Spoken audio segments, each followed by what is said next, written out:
So once again, good morning, ladies and gentlemen, PUPNs and netizens all around the World Wide Web. My name is Sandrex Alfred, and let me welcome you all to our webinar for today entitled The Ins and Outs of Self-Destructive Ideation and Behavior. I am your host for today's very special webinar. This event is brought to us by the Office of Counseling and Psychological Services in cooperation with Open University System and Office for Student Services. So as I have mentioned earlier, there will be an open forum wherein you can ask your questions. So now is the perfect time for you to ask your questions dahil nandito si Miss Lagasca para tulungan tayo. Kasi for sure, ilan sa mga viewers natin dyan, baka may mga realization Di ba? Parang biglaan lang. Hindi natin masasabi na aksidente yung nangyari ngayon. Kumbaga, may purpose kung bakit ka nanonood sa live na to. So, if you have question na tingin mo makakatulong sa'yo or sa kaibigan mo or sa mga taong kilala mo na may pinagdadaanan, feel free to comment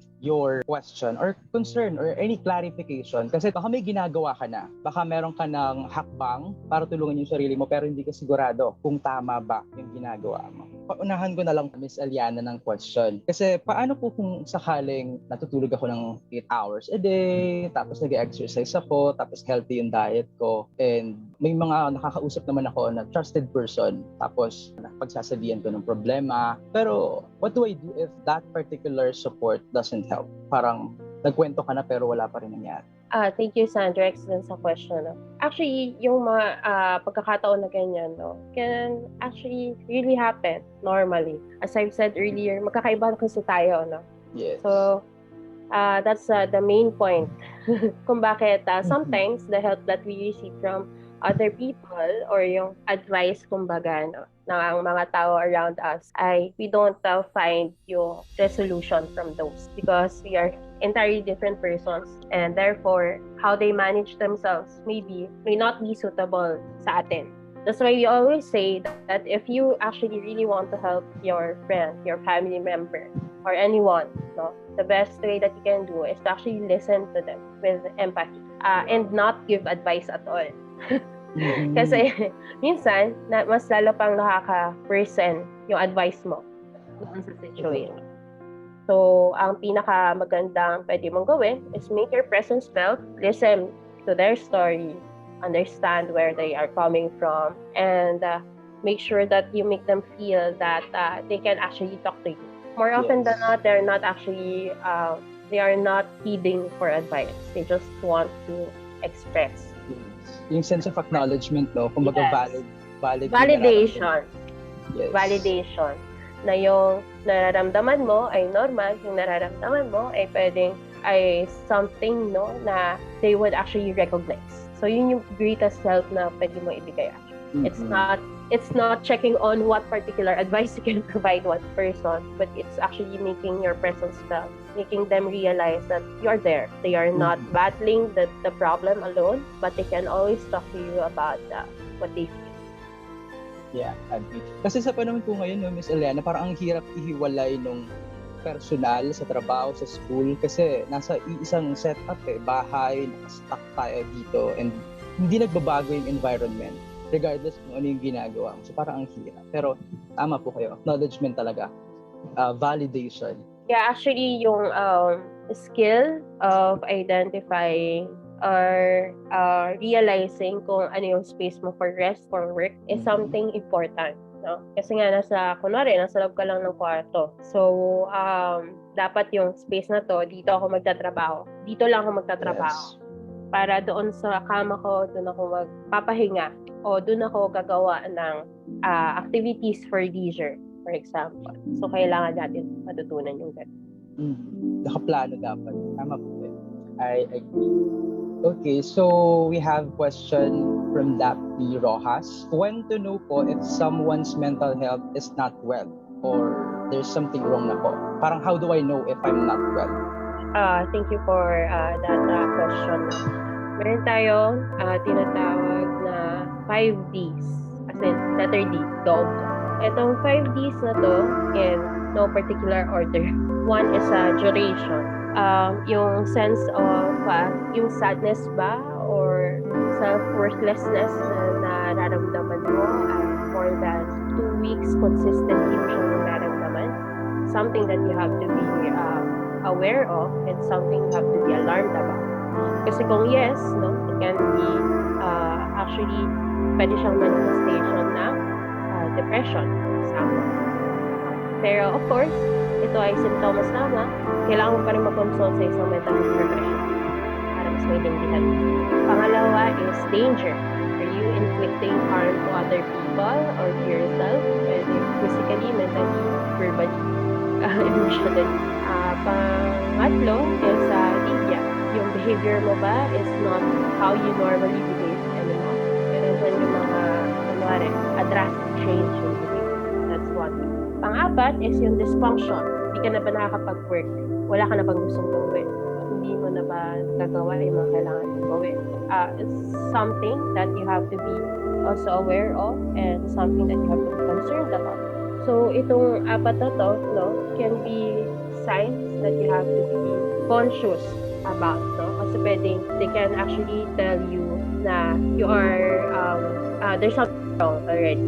So, ito yung usual, no, na ginagamit natin of recognizing if we actually need to seek support o di naman kaya technically, when we actually need to seek support, pwede silang maging helpful, no? Kasi pwede din nila ma-identify na it's about time to seek the help or consult a mental health professional or even go to your support system, discuss your difficulties with someone else or something. One last is distress.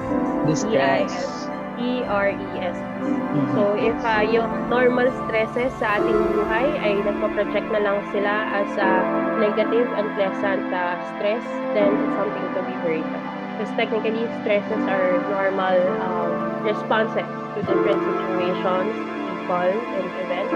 Ngayon, so kung yung normal response mo na is something negative, that's something that you have to be worried about.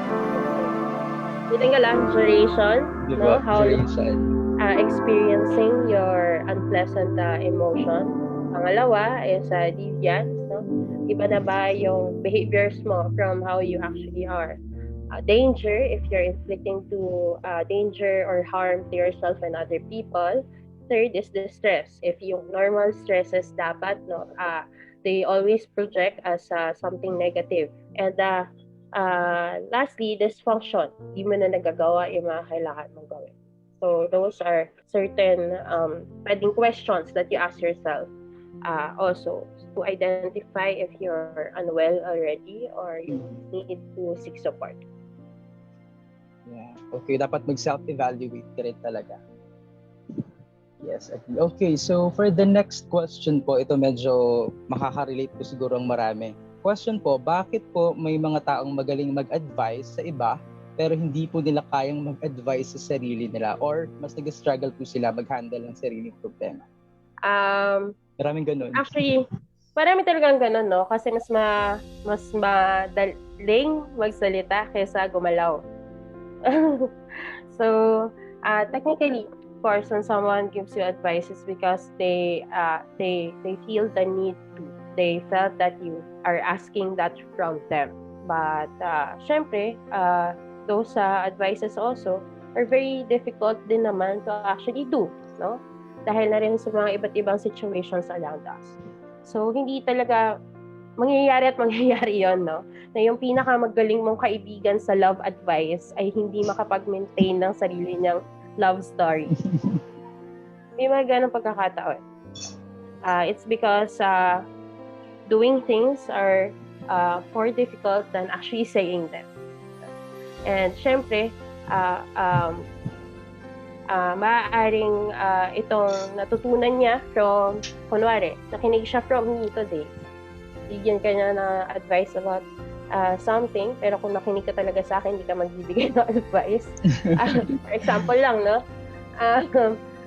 Maaari kasi ito yung natutunan niya na sa palagay niya ay magiging helpful for you, pero not necessarily nagawa na niya for him or herself. So, yung mga ganong mga situations ay nangyayari talaga. Okay. Okay, I think kuha na lang po tayo ng last question. How do you stop destructive thoughts? Yun po yung last question. All right. So as I said earlier, no, yung destructive thoughts can somehow provide temporary relief or pleasure. No? Kasi some people, doon sila nag-resort kasi gusto nilang ma-resolve or makakuha ng relief from the painful experiences that they are undergoing.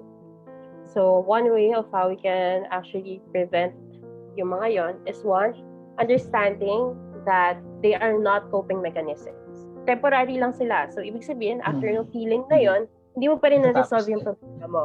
Matatapos siya, hindi mo pa rin na-resolve yung problem mo. So why not actually delve into something that can resolve your problem long term? That's the best answer. Yes. Change your ways. No? Realize that you deserve more than that. No? There is something else that you can do out there that will give you a long-term resolution to what you're facing. No? Na hindi lang panandalian, no, yung mabibigay para sa'yo. Yes. Thank you so much po, Ms. Lagasca, for that answer. So sa mga nagtanong kanina, I hope nakatulong sa inyo yung mga ibinahagi ni Ms. Alyannah dahil for sure, di ba may mga realization tayo talaga na unexpected. To all the students, professors, PUP officials, and to all our viewers out there, maraming salamat po for a meaningful discussion this morning. Keep learning, keep participating in this kind of discussion. Let's use our power to spread positivity. Once again, my name is Sandrix Alfred. This is the ins and outs of self-destructive ideation and behavior. Have a wonderful life. Thank you so much, everyone.